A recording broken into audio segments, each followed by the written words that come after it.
Marcus here from Aroma Time Bistro. Hello, everybody. Hello, hello.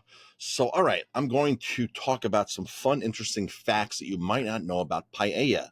Paella, the beloved Spanish dish that is known globally. So here we go. Let's jump into this. So paella originally, um, originated in Valencia, Spain, which is central southern Spain, the city and state of Valencia. It's considered to be the region's most iconic dish. Now, I've been to Valencia, I've been all over Spain, and they take their paella very seriously wherever you go. But in Valencia, that's where it's the iconic dish. That's the birthplace. The word paella actually refers to this wide shallow pan that's used to cook the dish, not the food itself. So it's a paella pan that you make those ingredients in, which is then considered paella. Traditional Valencia paella includes, here's something that a lot of people don't know.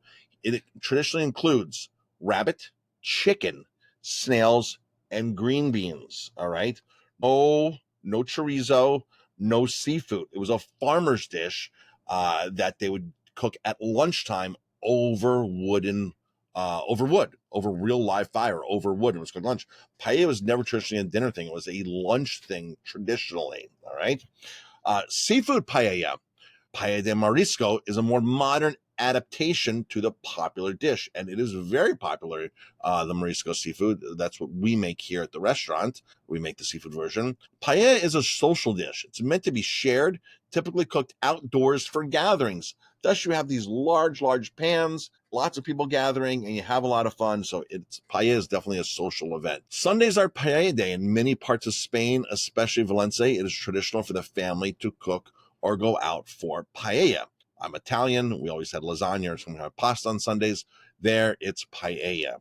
There is even a World Paella Day celebrated on September 20th every year. All right, so there you go. You want some good paella? September 20th. Look for a Spanish restaurant near you. The rice traditionally used is bomba or calaspara, prized for its ability to absorb broth without becoming mushy. Now, bomba is the number one rice. Calaspara is number two, but they're close first and second.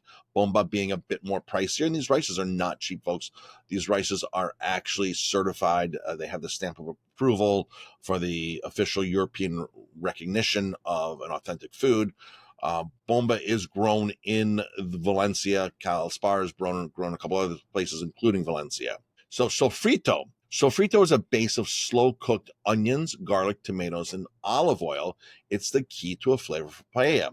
Although I heard some people say, because when I was just in Catalonia, witnessing Michelin star chefs and farmers and out in the vineyards, paella getting cooked, onions are one thing that some of them say, well, no, you don't use onions because it loses the water out of the onions and throws your balance off. So onions are one of those things that's kind of iffy.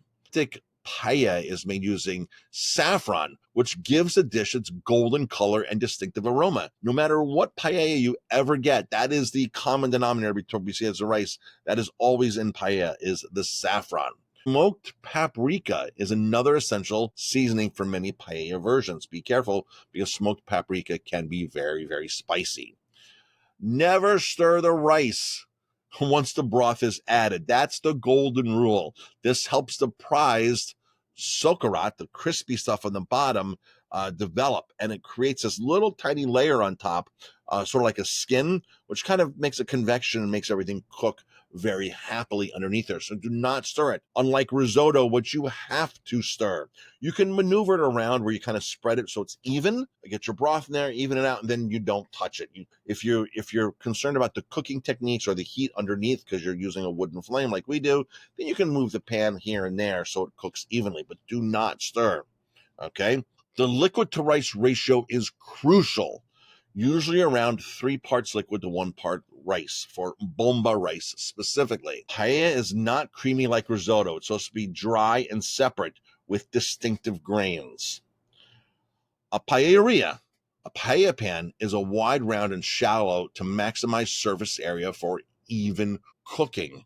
All right, Jamie, can you get me a paella pan from over there? One of the small ones from that white box over there. We have paella pans all over the office here. So this pan here is probably good for about, 6 people you can use this paella pan for. So that's it. See, there you go.